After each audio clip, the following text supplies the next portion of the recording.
la tarea de la conquista del planeta. Si yo lo digo así, parece que es la elucubración de un adversario. No, no es verdad. Es un discurso del entonces canciller Pérez Roque, pronunciado en diciembre del 2005 en Caracas, donde explica que la Unión Soviética fracasó, traicionó los ideales y los intereses de los proletarios del mundo entero, y que esa responsabilidad hoy le tocaba a América, porque Europa era un territorio podrido en donde ya no había esperanza para la lucha por la libertad. Toda esa fantasía retórica. Pero esa responsabilidad iba a estar en manos ahora de Venezuela y de Cuba. ¿Qué aportaba Venezuela? Un río de petrodólares. ¿Qué aportaba Cuba? La construcción de la jaula. Los cubanos habían aprendido muy bien de los soviéticos cómo se construye un Estado socialista. En la década de los 60 había pasado lo mismo, pero al revés. Aquel era un grupo de revolucionarios desorganizados que habían tomado el poder, pero no tenían la menor idea de cómo funcionaba nada. Es graciosísimo, por ejemplo, cuando al Che Guevara lo convierten en jefe del Banco Nacional de Cuba. Estamos hablando, hago una digresión, en el año 59 o 60. Y entonces lo primero que hace es llamar a un profesor de matemáticas. Profesor de matemáticas, para que le enseñe, no sé, la raíz cuadrada, en fin, que alguna cosa que él pueda enfrentarse a la labor de dirigir el banco. Aquello fue el horror y por supuesto acabó con una hiperinflación y acabó con el desastre y con unos billetes firmados por Che.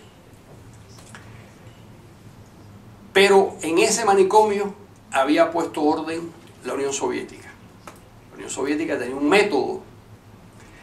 método de gobierno, de construcción de instituciones, y tenía sobre todo un método extraordinario de represión y de proyección de imagen, que lo hacían mejor que nadie.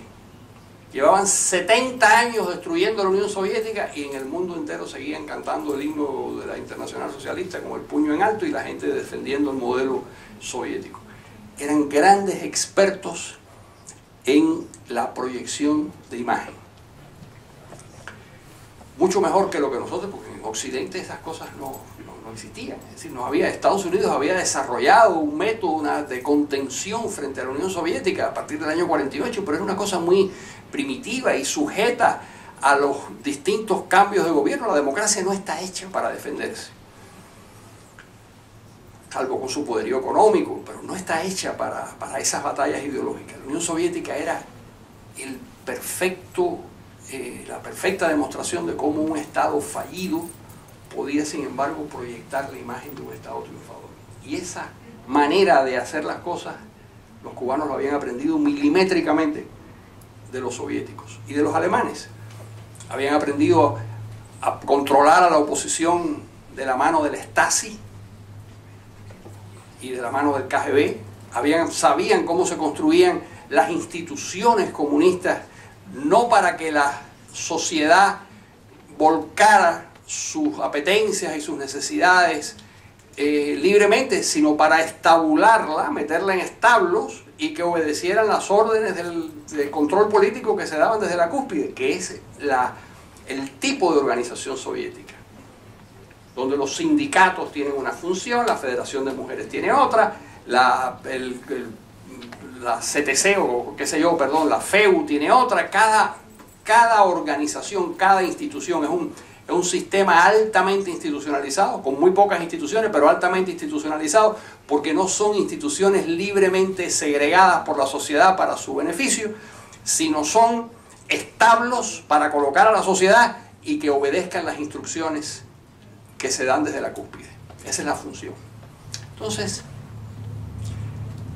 ahí se produjo una simbiosis creciente a la que se le fueron agregando, es decir, ahora cambió la estrategia de Fidel.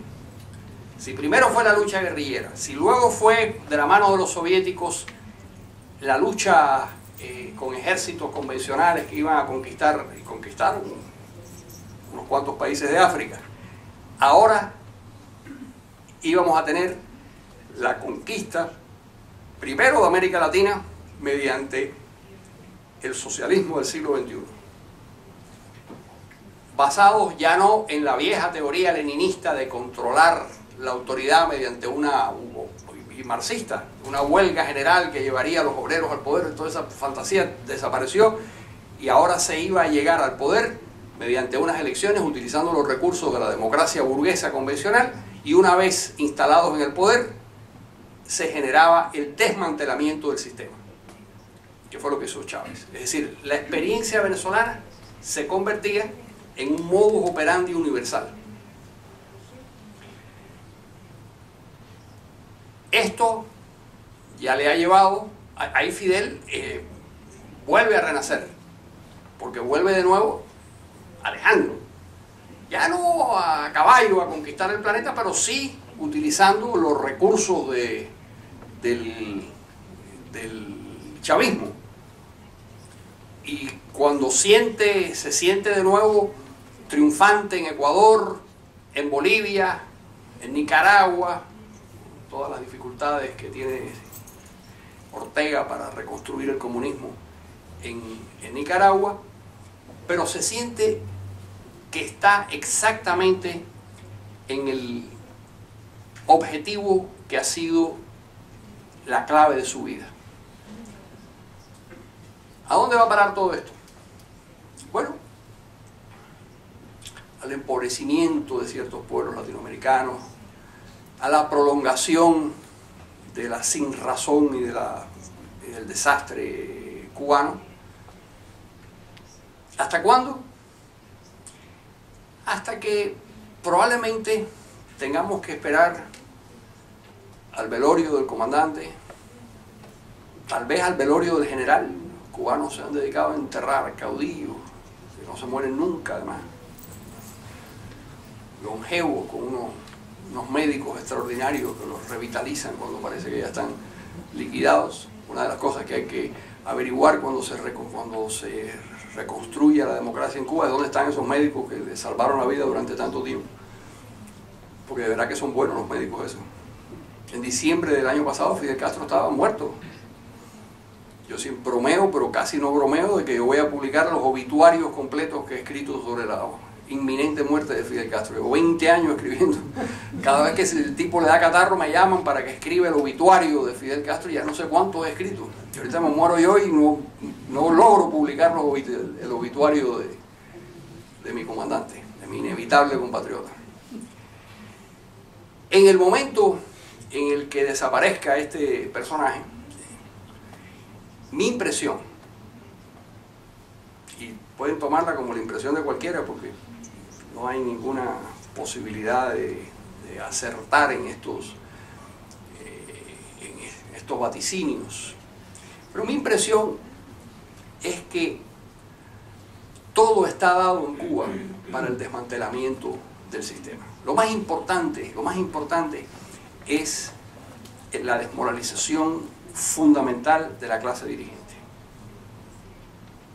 Es muy difícil luchar contra una clase dirigente obsesionada de la verdad, que tiene todos los controles institucionales, el control de las Fuerzas Armadas, y además eso cree que tiene razón. Contra esa gente es muy difícil luchar. Sin embargo, la clase dirigente cubana está podrida desde el punto de vista ideológico, porque no creen. Lo que le pasó a Carlos Laje, lo que le pasó a Pérez Roque, lo que le pasó a Robaina, le pasa a cada uno de los ministros, a cada uno de los generales. No creen en el sistema. Entre otras razones, porque cualquier persona inteligente no puede creer en el sistema.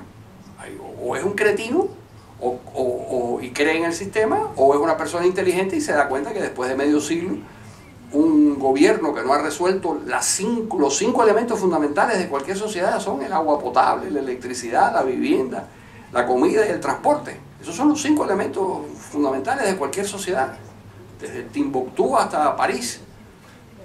Y en esos 5 elementos el gobierno cubano fracasa sistemáticamente y lleva medio siglo fracasando. Es decir, que no hay que ir a un análisis profundo, no hay que leer a Hayek para llegar a la conclusión de que eso no funciona. Eso no funciona porque